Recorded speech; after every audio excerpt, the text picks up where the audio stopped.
What should Christians think about abortion? As a presidential race comes up and the topic is being bandied about and various people are giving 6-week, 15-week, 20-week answers or no limits at all, where should Christians stand on this very contentious issue? Well, as it happens, there was recently a very high-profile, and almost 500,000 people have watched it by now, debate on the Whatever podcast between Trent and prolific YouTuber Destiny.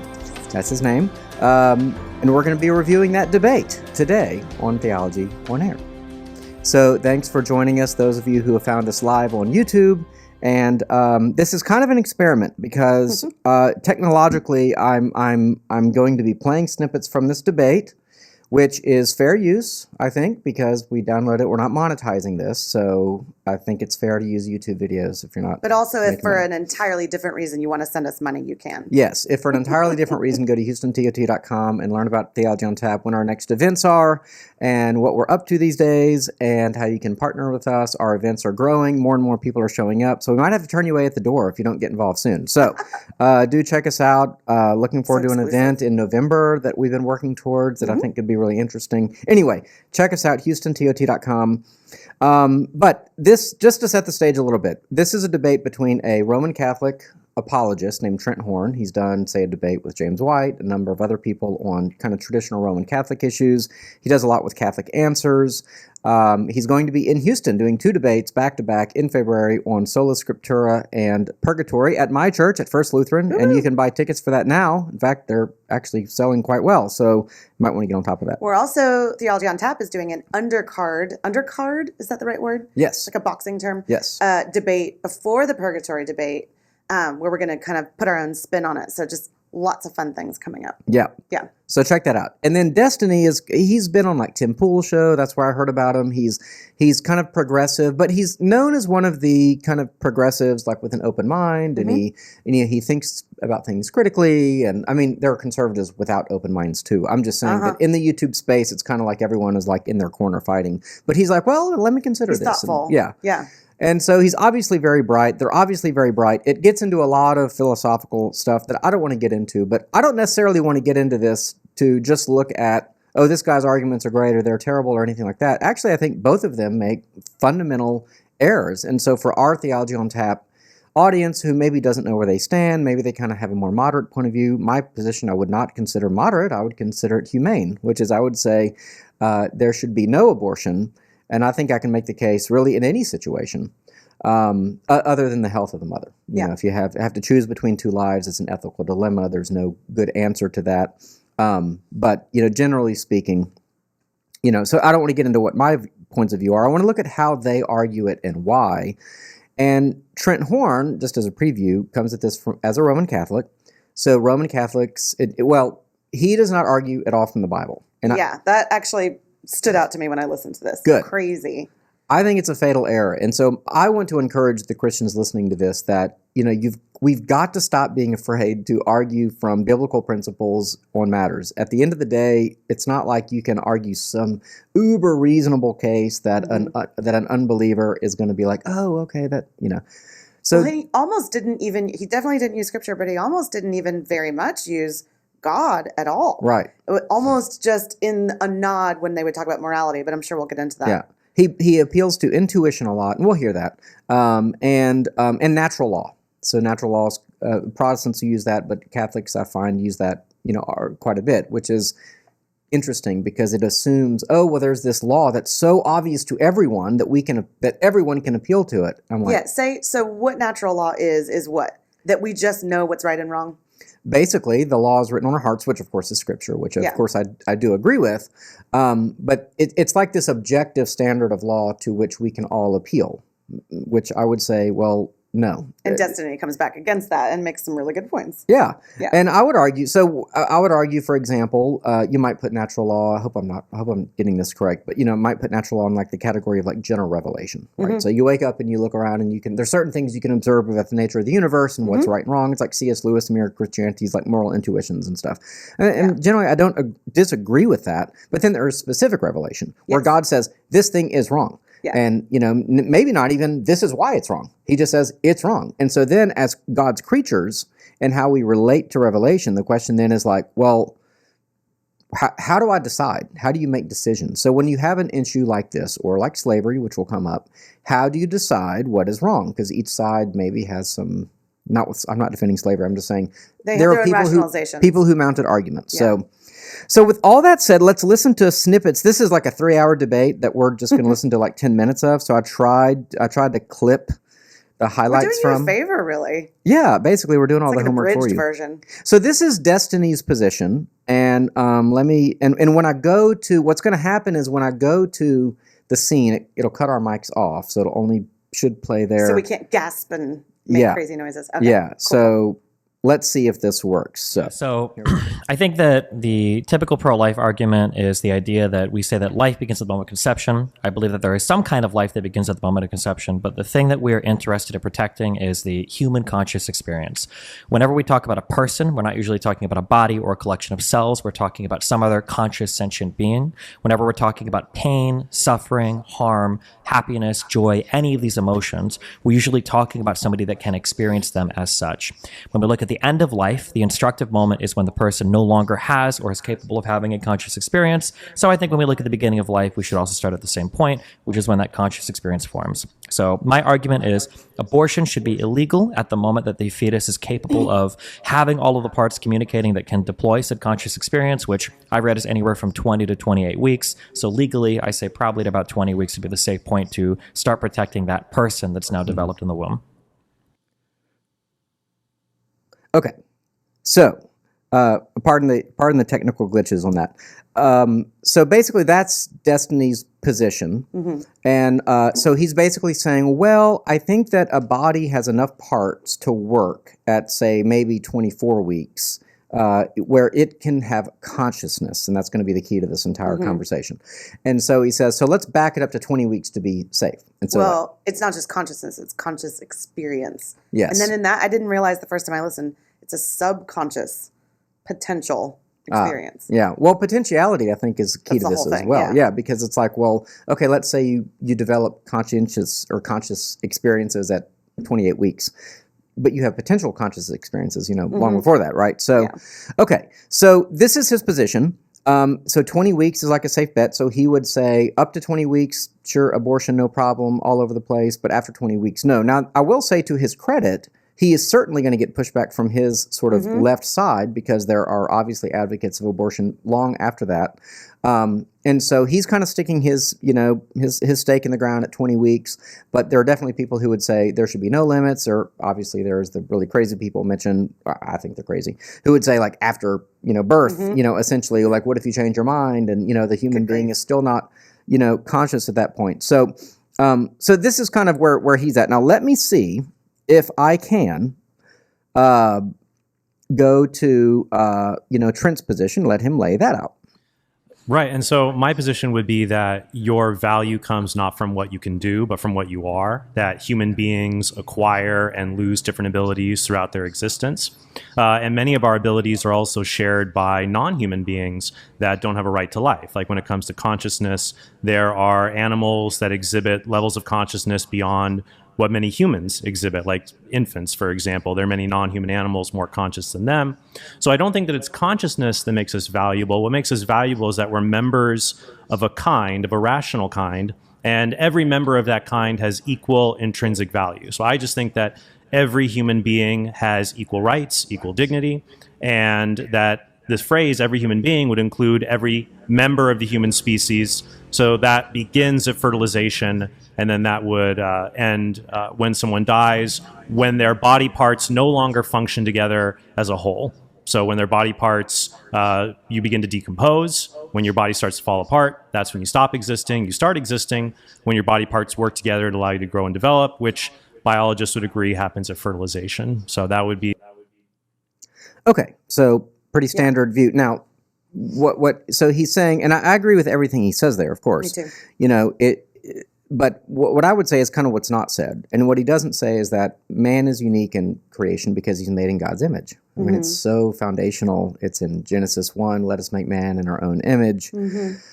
And ultimately, I think when you have to decide like how to organize society, or like how to have laws, or how to, why do you treat people differently than cats? etc. Like, you have to have a fundamental understanding that man is not just a highly evolved, whatever, fish or ape or whatever the case may be, but there is something natural to man. There is something native to mankind that is fundamentally, connected, categorically different. Yeah. And so that is not said. I think he assumes it, but and ultimately, what Destiny, I think, therefore, his hill to die on is that, well, I do think that man is fundamentally different after 20 weeks, Right. because that's when they get conscious experiences. So what makes man different is that they have different conscious experiences from other animals. Right. So then Trent lost all of his ground when he didn't say, no, this is because we're made in God's image, Yes. or we have a soul, or because the Bible talks about God knitting us in our mother's wombs, or any of that kind of stuff. So this would be a question to our TOT audience, and which is it good enough for you that the Bible says, that you are made in God's image? Like, does that revelation mean anything to you? Or are those just like nice sounding words? Or is that God himself speaking through the words on that page that says, I am declaring, like the Creator has said, that this aspect of the creation is fundamentally different, like categorically separate from the rest of creation. And I think you have to basically argue from a revelation point of view. And you can't be ashamed of it, and you can't be embarrassed it, because you can't reason your way. You can't out-reason someone on the other side, because you're just basically on kind of some kind of, it really is just like a debate society at that point. You're not bringing your best weapon to the table, which is God spoke this. So anyway, so it's a fine argument, but it's what's not said that ultimately is the problem. I tried to come up with an analogy for what Destiny is saying, and I said it's kind of like, so he is saying that when a body's parts come together and function, that allows consciousness. So it's kind of like, let's say you have a car. It has wheels and has a body, has an engine, has a transmission.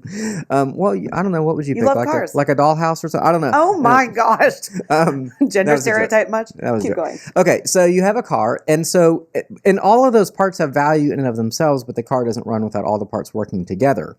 But I wouldn't say that like an engine in a landfill has no value at all just because it's not part of an operating car.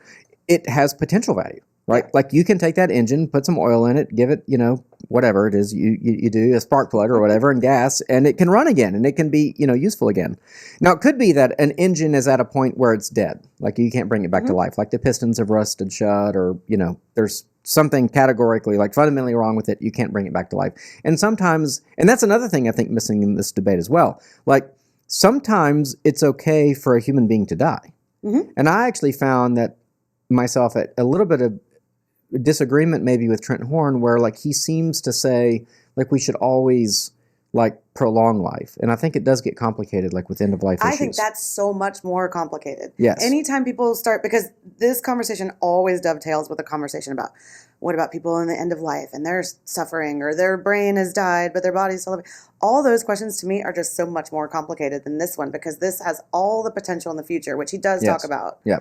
Which, to your car analogy, which is breaks down at some point, like many cars do.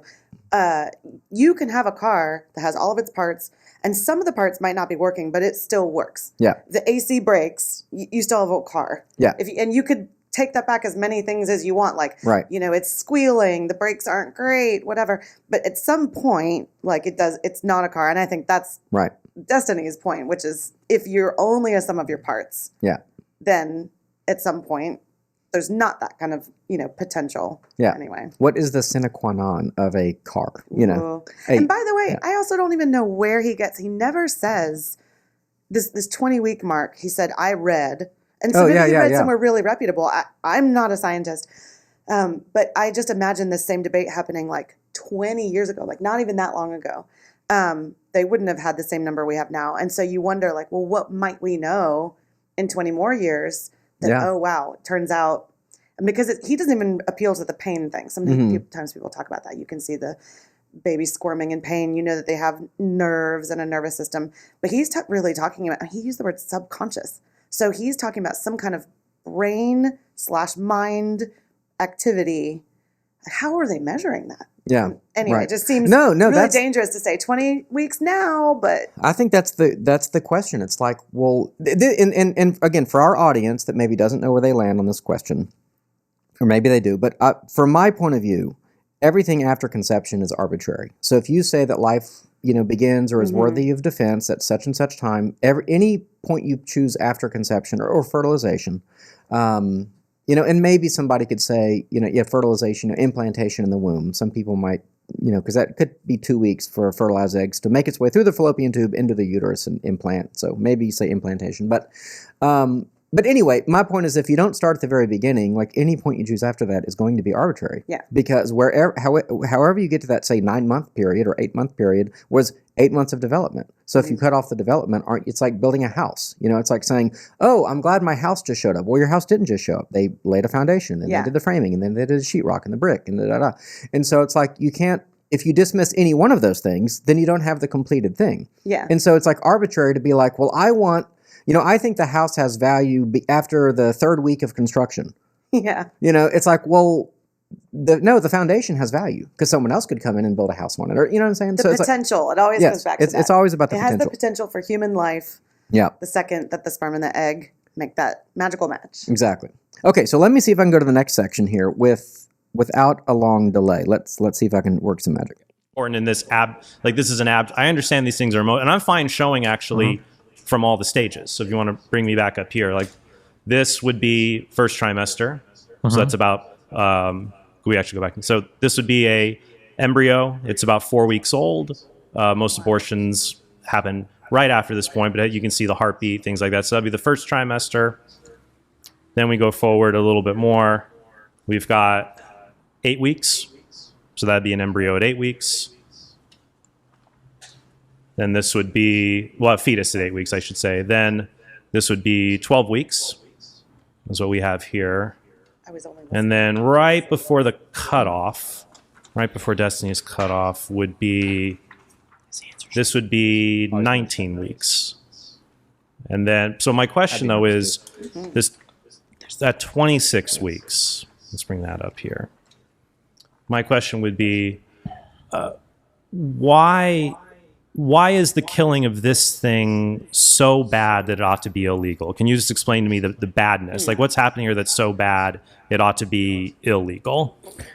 Without getting ultra fundamental, I think that probably every constructed human moral system on the planet agrees that we're all probably afforded a negative right to life, that for somebody to infringe on our right to life requires a big hurdle to surmount. Right. So if I'm trying to kill you, if I've done some violation of a law, where a state's decided to put somebody to death, that for the most part, if governments exist for any reason, one of the most fundamental reasons are protection to life, quite literally, that negative right afforded to us. So as long as all of us are humans, as long as we're all social creatures and we've all got some agreement to live and work and exist with one another, that negative right to life ought to be protected at all stages of when a person exists. So it's like a social contract. Essentially, yeah. Would a society be incorrect if the social contract included all biological human beings, so every human embryo or fetus? When you say correct or incorrect, what do you mean by that? Would it be a morally bad or evil contract? For example, 150 years ago, there was a social contract that said some human beings could be enslaved, for example. Throughout most of human history, social contracts have excluded certain groups of people. Were the social contracts in those societies immoral? So immoral is kind of, in a way, begging the question of which moral system we're using. Obviously, insofar as theirs were concerned, it wasn't. For me personally, I don't believe in any sort of like moral realism. I don't believe in any kind of like moral fact. So I don't think I could evaluate. Exactly. There you go. So, okay, let's just kind of review what we just heard. First of all, there's this whole thing about negative and positive rights. And I was like, I've heard those phrases. What do those mean? Negative rights, and I'm going to probably do a bad job of explaining. But basically, it's a right that's so intuitive to you that no one can sort of take it away. So like we all have a negative right to life. And so the Constitution, the Bill of Rights is largely like a listing of our negative rights. I think positive right is something where someone says positively, oh, you also have a right to this thing, or maybe it's more spelling out. But so we agree with Destiny that people have a negative right to life after 20 weeks. We would also say they have a negative right to life, before 20 weeks. I would say that.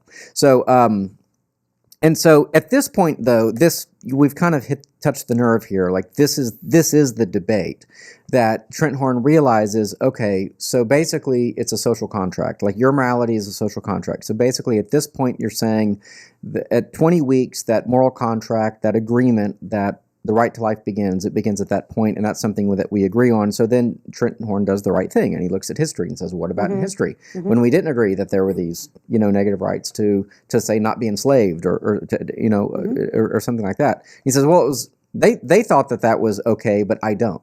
Yeah. So what do we do with that? What do we do with someone who constructs a moral worldview? And this is the question. These are the sorts of questions I hope our Theology on Tap audiences, thinks about. I'm sure they do. What do we do with people who basically want to construct this moral worldview based on what they think is right today? By what standard are they coming up with, how to make those sorts of decisions? And this is where I think, Trent Horn really should have, this really is the whole thing, because they end up going into a lot of hypotheticals about what about this situation, what about that situation.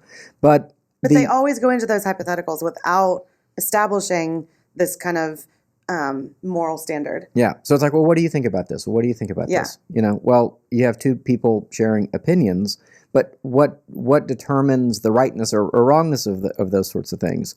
So I think that Horn's fault in this debate is that he makes a lot of great points, but that he keeps trying to find some kind of neutral ground, and I think that's that's the fault. So in Destiny can basically say, well, if I lived during, say, in the antebellum South, I could translate myself through history, and I can say I would have definitely been against slavery because how? Like, again, I would like to think that.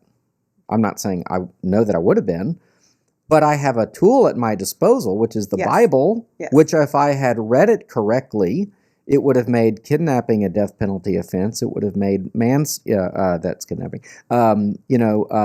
Slavery was limited, for example, among only Israelites for 7 years. I mean, there are a lot of things in Old Testament law that make antebellum slavery unconscionable for a Christian. Yes, I know people who called themselves Christians defended it, but I think they did so using poor exegesis. So, but I at least can say, well, if I believed in the Bible or faithfully read the Bible, and I lived in, Alabama in, 1835, I would have had a tool, that says this is wrong. Mm-hmm. But I don't know how Destiny can have a lot of confidence, given that he's apparently formed by the social milieu in which he finds himself, to be able to have the social courage to say this is wrong.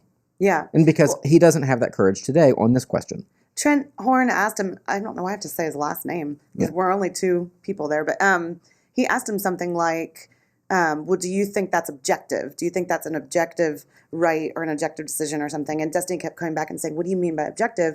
And that was the problem, is they never established, is there a standard for morality? Even if we missed the mark, this is why we can look back at slavery and say that was wrong. Yeah. We don't just look back at it because our opinions have changed, though thankfully, collectively they have.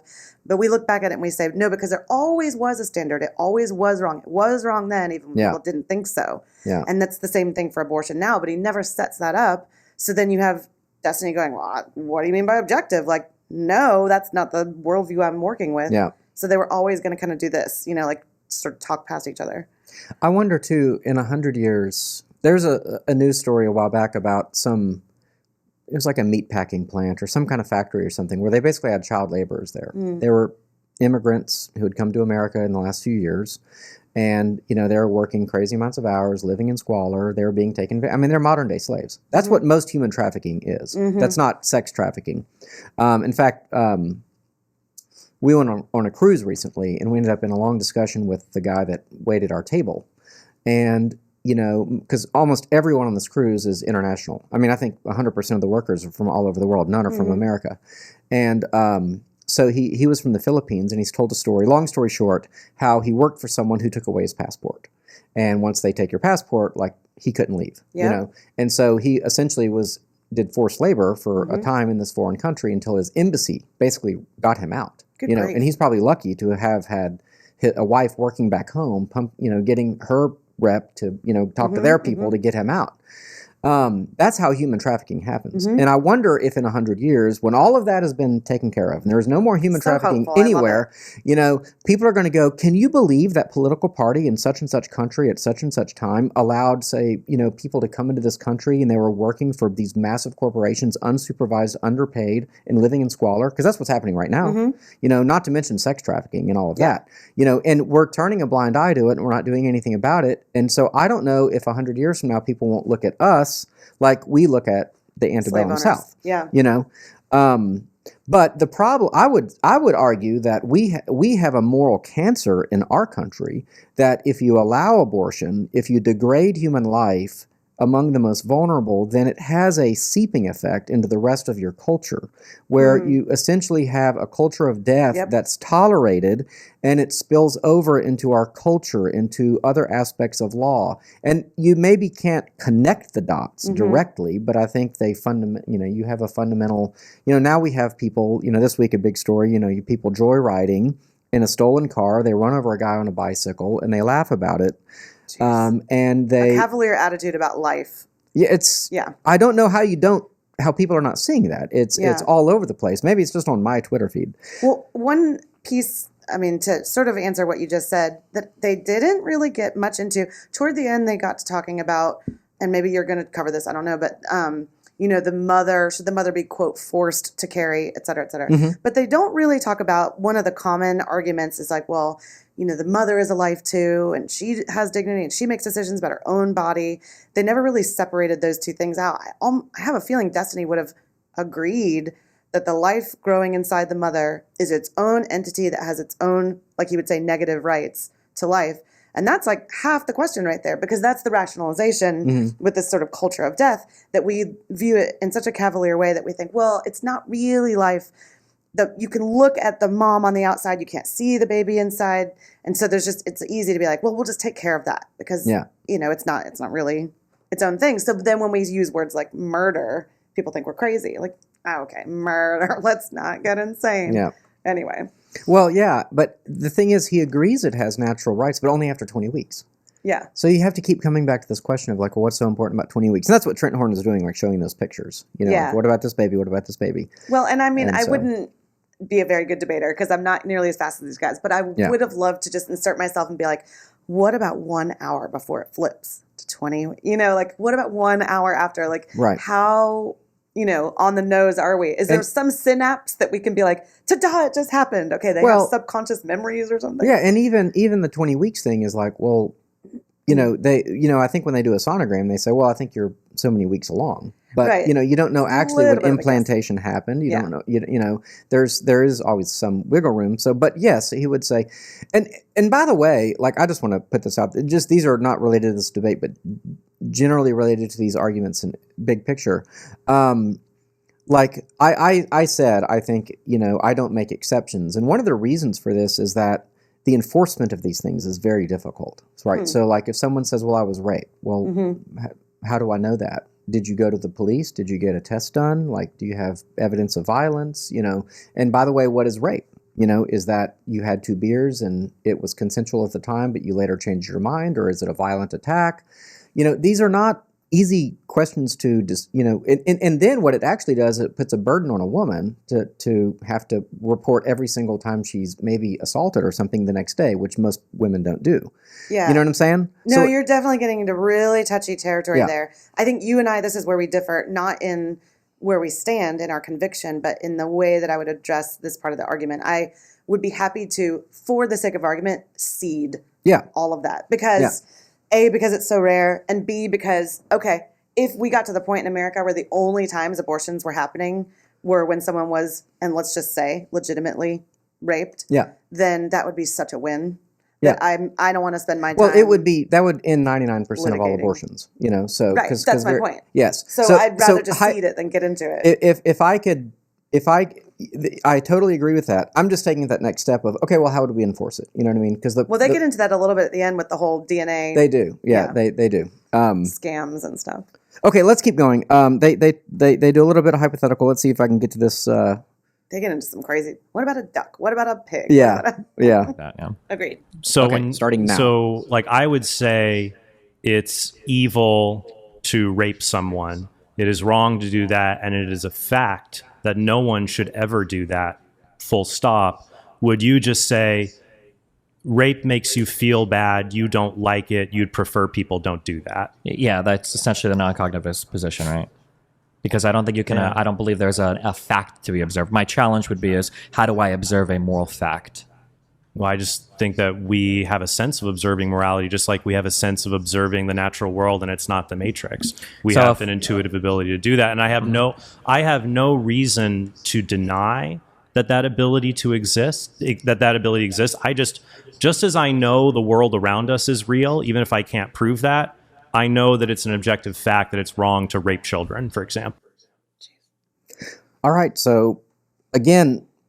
So here's a question to our audience, which is, why is rape wrong? Is rape wrong because God said so, or because it goes against some social contract?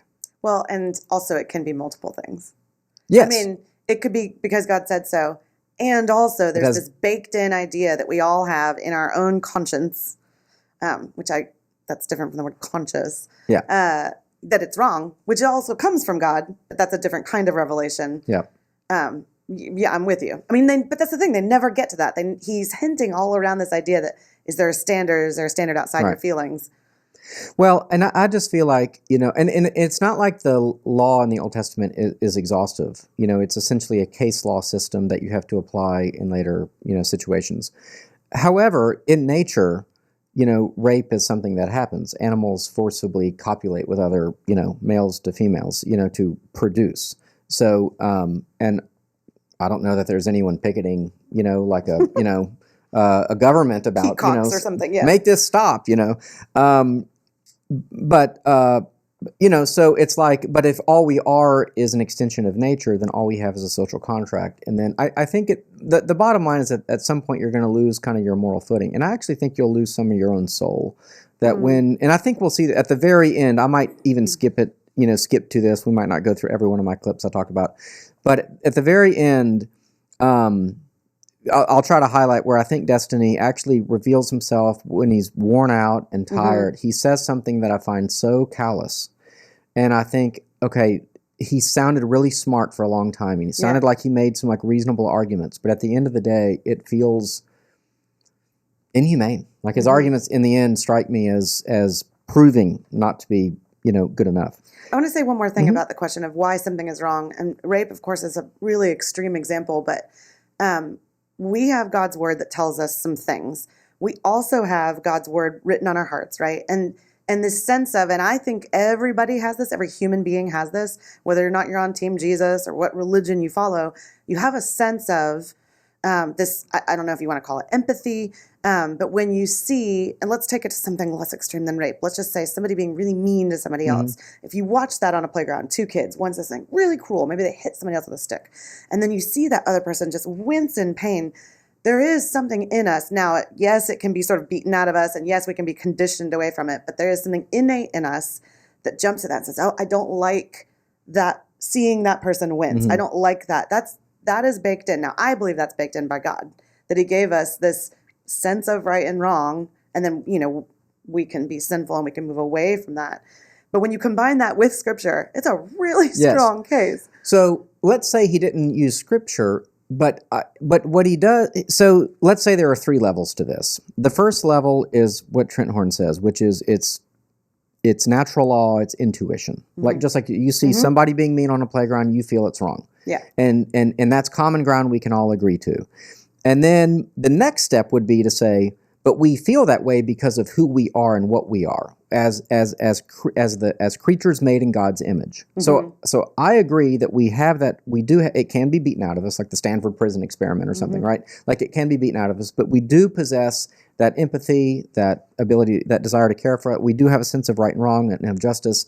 But I would say because of our anthropological nature, because that we are made in God's image, and that's why great white sharks don't feel that way. About other, about eating dolphins or whatever. But then the third piece is, but we know this through Scripture. So yes, I agree that we know it intuitively, but we know it because it directly says these are wrong things to do.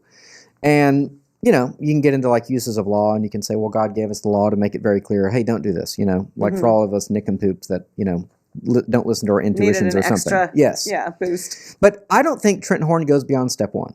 That's my point. That was my takeaway too. I don't think he really says the human being is different because God. No, he keeps talking about the kind, but that's almost like he's talking about some kind of physical or ontological, like he's not really talking about it being special. Yeah. There's a lot of hypotheticals. Let me try to give one example of a hypothetical if I can. Well, we would go, and once again, I don't want to get too far away from abortion here, but we would go back to our basic framework for understanding morality. So if you look at natural law, for example, or just even basic intuitions. We say natural law. Yeah. Well, natural law is just things have a nature. They have a way where they flourish.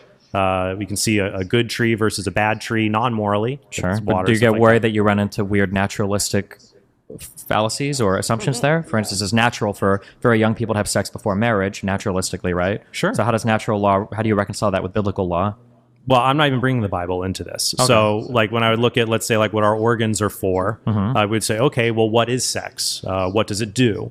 It creates these pleasurable feelings, but it also involves the exchange of gametes, and that creates a biological human being. And people are going to disagree when it has moral value, but allowed to continue to develop. Normally it will develop, and it's a very needy. All right, so I'm not going to go on that for a long time because I think we've already kind of preempted what he says there, but he lays it out clearly. It's like natural law. I'm not even bringing the Bible into it. You know, gametes, something about gametes. It's like 7th grade biology class. What is a gamete again? Sex cells. Yeah. Sperm and egg, right? Yes. Let's hope I'm right. Yes, I know that because I watched, What is a Woman? Matt Walsh. Oh my gosh. Well, I've had 2 babies, so I basically you're an expert on gametes. Anyway, I just wanted people to hear that so that they know like we're being fair in what we're saying about Horn's arguments. Let me keep jumping ahead though. Let's see. Believe that you can ever prove an objective fact without diving into the Bible. There's no way that we can reconcile moral fact disagreements because we don't have a sensory organ to perceive it. We can argue over color, we can argue over gravity, we can argue over things we can perceive, but morality we can't perceive. We just have how we feel about it. And I don't think that's a satisfying answer for a lot of people. And I would just say if that were true, there's really no point in us talking about this at all right now. Like you'd have to say. So there you have it. So Trent Horn, I think, comes to the right conclusion. Like, basically, we are ships passing in the night. We have no common. We cannot find neutral ground. Yeah. So, and when we talk about apologetics, and I'm always, saying this is one of the issues with evidentialism versus like presuppositionalism, which is that when you try to find common ground, what happens when you can't find it? And so, like Trent Horn is the one giving up all the ground. Yes. I think he's like, I'll take all my proverbial weapons in this argument. I'll lay them on the table. Or I'll put them off in the other closet, or something. And they're off in the other room. I'm not bringing them to bear. I'm going to give up everything to meet you in some reasonable, neutral place. And the guy's like, no, it's basically just your point of view and my point of view. And, you're not going to be able to convince me on this. Well, not to mention, if you don't believe what Trent and we believe, then Destiny's view is really reasonable. Yeah. Like, they didn't pick some flaming, like, let's kill babies after they're born person. I mean, he's saying 20 weeks. That would be in some states a win, so. I mean, that was what was legal in Texas before, the Hobbs decision, and Texas had a trigger law. So basically in Texas, abortions were legal up to 20 weeks. And now there is a trigger law that all abortion is illegal. However, women can order their own pills, and those pills work up to 12 weeks. And 12 weeks is pretty big. 12 weeks, you're talking about, pretty sizable, child. Destiny would be fine with that. I'm not fine with that. And by the way, preparing for this, you had said something about, there's kind of a war brewing. Like, Trump said, what DeSantis did in Florida was terrible. And, I think DeSantis signed like a 6-week law. And like I said, Texas has essentially a 0-week law, except for these pills that they allow. And so, yes, it is you have people talking about like national bans. So you have people talking about like Lindsey Graham proposed like a 15-week national ban. And, I think Trump's answer was horrible. Yep. And it goes to show that he does not seriously think about this issue. He's not really convicted about this issue. I don't want to just say he used it to win. but he seems to understand what you need to say to certain audiences for whom they do think this is a very serious issue. But yeah. I want to go back to 2 clips ago, just because the majority, if you actually listen to the whole debate, it's long.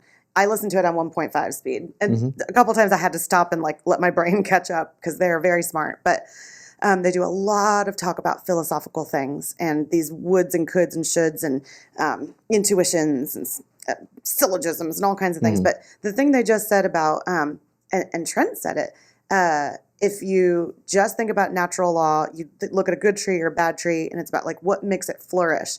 I think he kind of dug his own grave with that because that is an interesting path of thinking. Human flourishing, regardless of what you think about evolution, over time, we definitely as a people want to live. We want to survive, and so we find ways that works. Oh, that works in community. Oh, that works. But that only takes you so far because there are some things we do that really are kind of counterintuitive, and we do them because we have a conscience and because we serve a God that is the standard for goodness.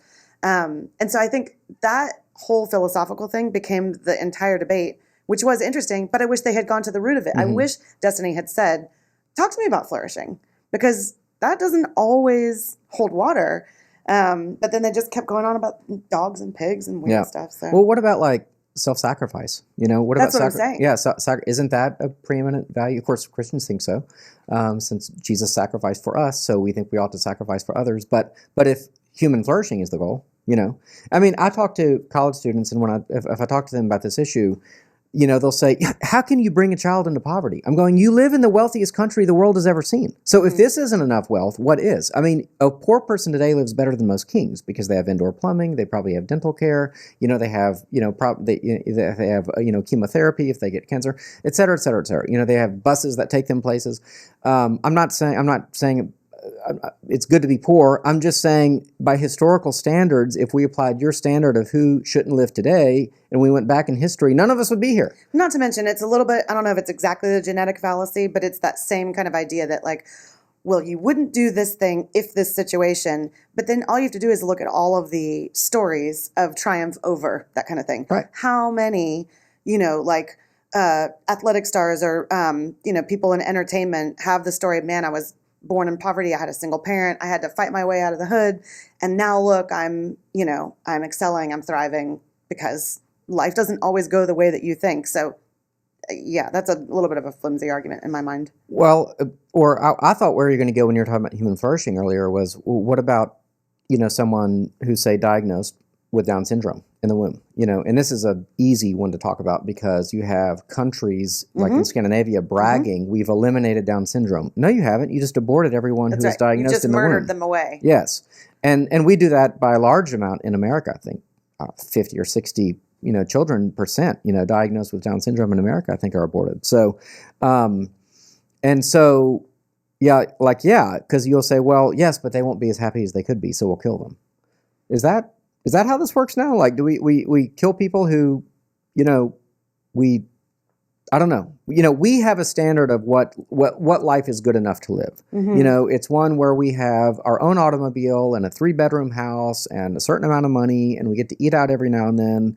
And if I can't live that life, then it's not worth living. Yeah, that is a wholly antithetical to a Christian worldview. So we can't make decisions based on, how good life will be. Based on our idea, too. That's the other thing. If you were to go back and find parents of, I say go back, they exist now, parents of kids that have Down syndrome, I would bet that the statistics bear this out, that 9 out of 10 or 10 out of 10 of those sets of parents would say, we're so glad that this person is living. Yeah. How many of those parents would be like, actually, we wish they were dead? Right. No, they see joy and all of the good things of life that person can. I'm rambling now. No. Take us on to the next. Yeah, next thing. Let's see. I might skip a few things here. But do you think it's wrong for someone to? Is it wrong for someone to drink to excess because they don't care if the fetus gets fetal alcohol syndrome? Yes. Then. So this was kind of I'm calling it the Tim Pool question because the meth. Yeah, so he had a guest on who was like, abortion is fine. So he's like, can you smoke meth when you're pregnant. And the guy's like, no, that's terrible. Well, why not? So you can kill the baby, you can abort the baby, but you can't do harm to the baby, if it's going to live. So that's, I thought that was interesting that, Destiny essentially gave the same, answer. Let me just skip ahead though, because I want to, we want to wrap up here pretty soon, but. Who's to say if a person says, well, I think intuitively, if a kid can't walk, then the kid isn't entitled to anything. Like if you have to retreat from an area, if you need to go hunt and gather, if a child can't walk, then you leave them. What if somebody comes at you with an intuition like that? Say there's a tribe where those intuitions exist. How do you figure out whose intuition is correct?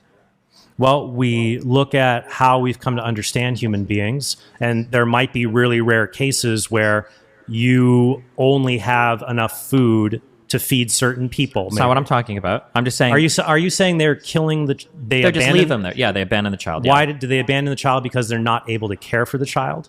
Because the child can't move. So they feel like until the child can move and acquire resources for itself, the child's not really worthy of participating in the social contract, participating in that tribe. So up until the child can move, they're wrong. We would call that barbaric. Okay, but why? Under what objective ground? On the objective ground that all human beings have dignity no matter. And in fact, that was the difference in ancient Rome 2,000 years ago. The Romans did place disabled children in the wilderness for them to be eaten by animals. And Christians went and rescued them because they recognized all human beings had this dignity regardless of what they can do. Yep. But I'm asking you, how do you resolve that difference, that disagreement in intuition? I don't think you can.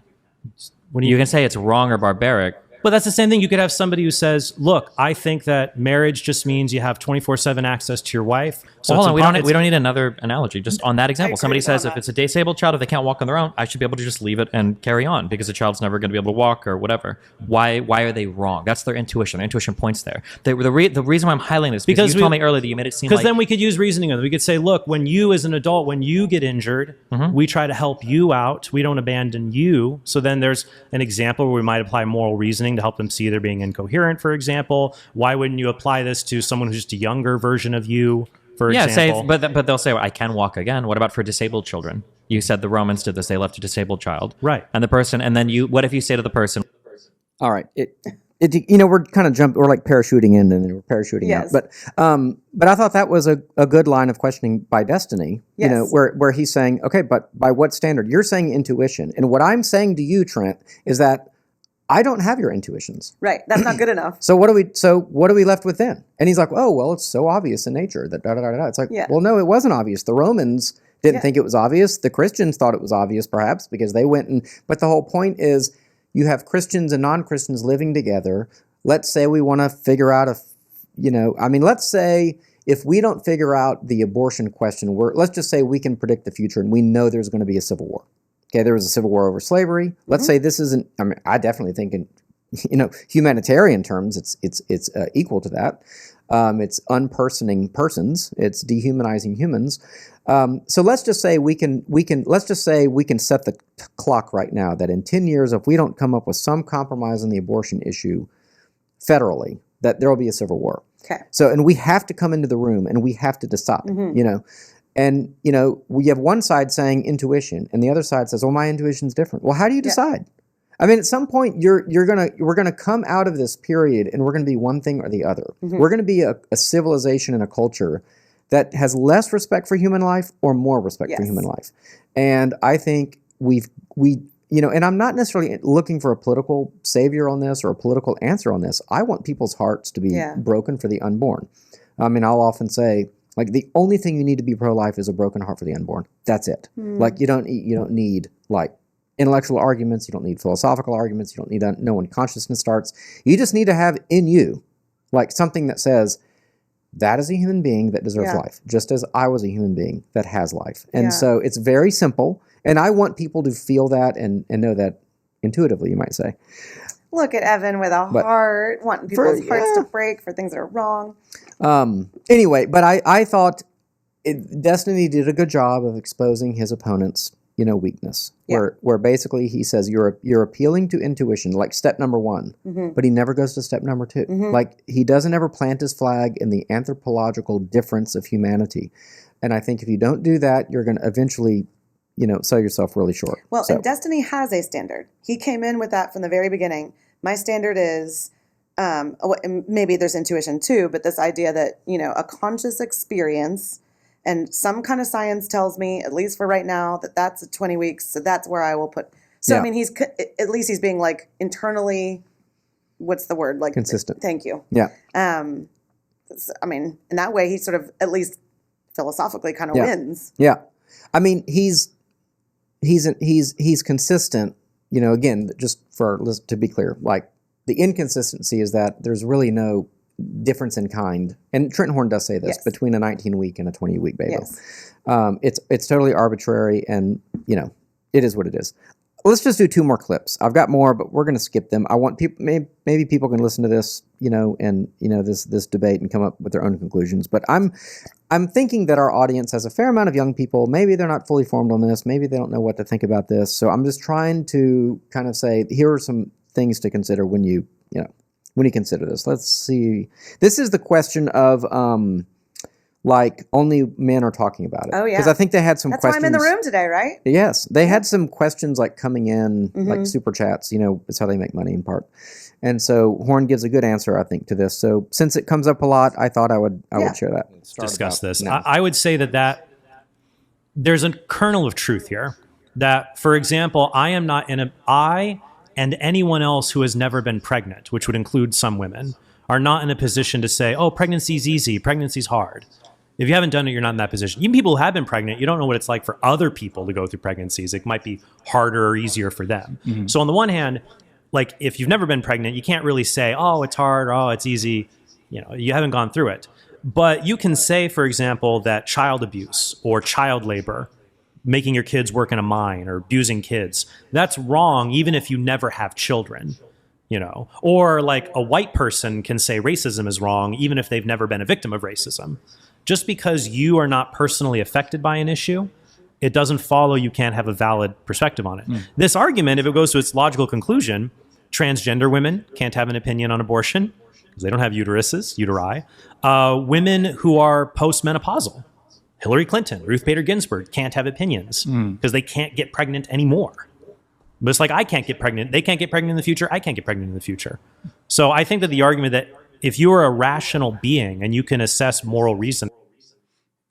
All right. I just thought those were some kind of quick arguments, that says if the only people that can have opinions about abortion are like fertile women in their 20s and 30s, and really when you kind of look at the meta cause of justice, like we need justice warriors, right? I mean, not poking fun of social justice warriors. No. Like we need justice warriors.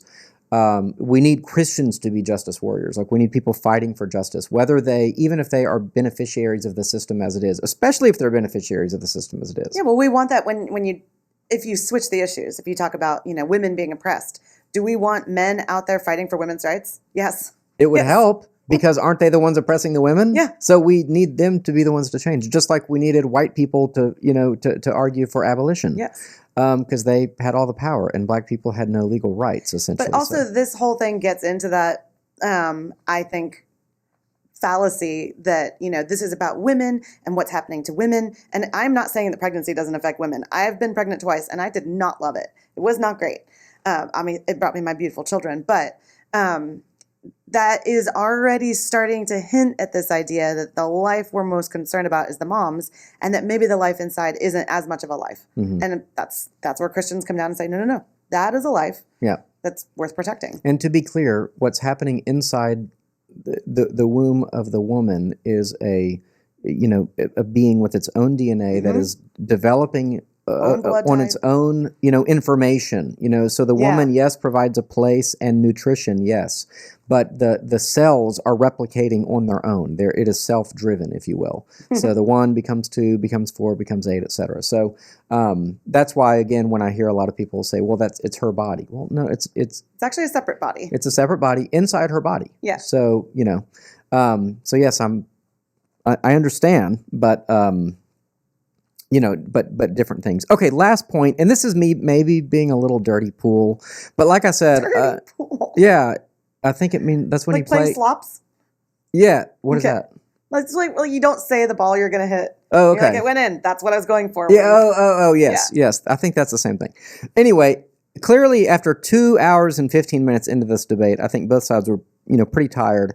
But I just kind of watch closely and maybe see if you notice the same thing I did. Ramification, if you could deliver at 18 weeks, right now the earliest is like 20. But we could get there where you can keep an 18-week-old fetus alive in an incubator. So it could be sitting there in an incubator, and for the next 2 weeks, the parents would have, under Destiny's view, a free decision whether or not they want to kill that fetus in that hospital incubator right in front of them. Correct? Yep. Okay. So Okay. I watched that and I kind of thought, all right, he's tired. It's been a long day. He's like on his phone, like probably getting like hit up with messages like from his buddies saying, hey, great job, defeating that guy. But think about the scenario that was posted to him. Okay, because all of Destiny's argument comes down to 20 weeks is a magical time where a person, all their parts together work so that they have consciousness. Which, by the way, if you got 10 Harvard philosophy professors and said, what is consciousness? They'd all give you a different answer. Well, conscious experience. Okay. He makes that distinction. Thank you. Fair enough. But still, I mean, because you mentioned earlier the hypotheticals that we skipped over, but it's like, well, a pig has a conscious experience, right? Yeah. And they're very smart. Like you can teach pigs, or like a border collie to do like recognize like 1,000 toys, right? So that's a kind of conscious experience. So what makes a human conscious? They talk about that in depth. I think it's a bit of a fool's errand to go down that road because, again, I think you have to argue that there's an anthropological distinction categorically with humanity. If you don't plant your flag there, everything else is up for debate. Anyway, but the hypothetical is kind of actually not even far from scientifically possible, where an 18-week developed fetus has to be removed from the uterus, put in an incubator, and until 20 weeks, when this magical time of protection begins in Destiny's mind, the parents can sit there every minute of every day and be like, to kill or not to kill, to kill or not to kill, with no impunity at all. Like, who could think about such a grotesque scenario and not think, no, surely no civilized society would allow that. But that would be a possibility, perhaps, if Destiny sort of had his way. And so Horn is like, so is that what you want? And he's like, and he yawns. He's like, yeah. Well, I actually don't think it's just that he's tired. I think he actually is just being consistent. He's saying, yeah, I've drawn the line at 20 weeks. Yeah. So 19 weeks is fair game. Now, would he do that? Maybe not, but he's saying others could. Yeah. But like, don't we want to live in a world where people prevent other people from doing evil things? You know what I mean? Yeah. So it's like, it's not just... He doesn't think it's evil. It's not just what you do, but like every aspect of a moral society is one where we're advocating for one another and we're protecting one another. It's not just a free-for-all. Well, you just used a word they never used, evil. Yeah. If memory serves, you're right. they talked a little bit about morality, but even then it was just in these sort of like you were saying, seeding ground and trying to do this natural law thing. But they never really talked about the evil of murder or the evil of, for our convenience sake, choosing murder. Yep. So... Well, and that's something when I listen to like Tim Pool's show from time to time, he's always talking about how this is evil. And I'm like, by what standard? By what standard? You keep appealing to a moral standard, but where does it come from? And ultimately, that's the issue. What we used to have to when I was a kid, but we did, I think, used to have uniformly a biblical worldview in America where the majority of people were Christians, and they basically said, God has said this, and it really matters, and this is what we think about these issues. We do not live in that world anymore. In fact, I'm going to have a conference call with some pastors in my denomination, people in seminary, in fact, not even pastors yet, and that's a question that I want to address to these seminarians is like, what is the world like for you as you enter ministry? It's different from the world I entered because even in 20 years, we've seen this erosion of this commonly held Christian worldview. And it's going to make your ministry really hard. And, you need to kind of be prepared for that. So anyway, my hope in this was just to give an example of an interesting debate where people take on a contentious issue. I appreciated. I mean, the Whatever podcast, by the way, is like a dating podcast. Is it? Oh, yeah. That's funny. There's lots of viral clips from Whatever. And sometimes they're about like serious issues, but a lot of times it's like, girls, thinking that they're a 10 and that they would only date a man who makes 7 figures and stuff like that. Oh, my gosh. It's I'm happy for 5. It's pretty lowbrow sometimes, but Anyway, but I was like impressed that they had this like really substantive thing, and unlike formal debates, which I host, and they just are allowed to go for 3 hours. So I do think there's a lot of value in these kinds of dialogues. But for our audience, what I wanted to do is expose you to that conversation. Maybe go listen to it on your own, but also maybe offer some correctives. Yeah. I mean, what I see as correctives. Yeah. Where there are some kind of things unsaid, there are some missing gaps, and ultimately, I think there's compromises by the Christians that I really wish were not there. That I think ultimately led him to, in some ways, fail in that debate. Yeah. It would have been a much shorter debate had he, because I think he recognized that they were at an impasse, and maybe he should have said, well, there's nothing. Just one more thing. Seitan Bruggencate, who's an apologist I like, he was in a debate, and he got up and walked off stage like pretty early in the debate because he's like, well, there's nothing to talk about. Wow. And I don't know that was the right thing to do. It's dramatic. Yeah, but I think as Christians we need to be comfortable that there's only so much we can do because of who we are as God's people and what he said in his word. So that said, yes. Where can people find you? Oh, if they've made it this far in, that's impressive. I am everywhere.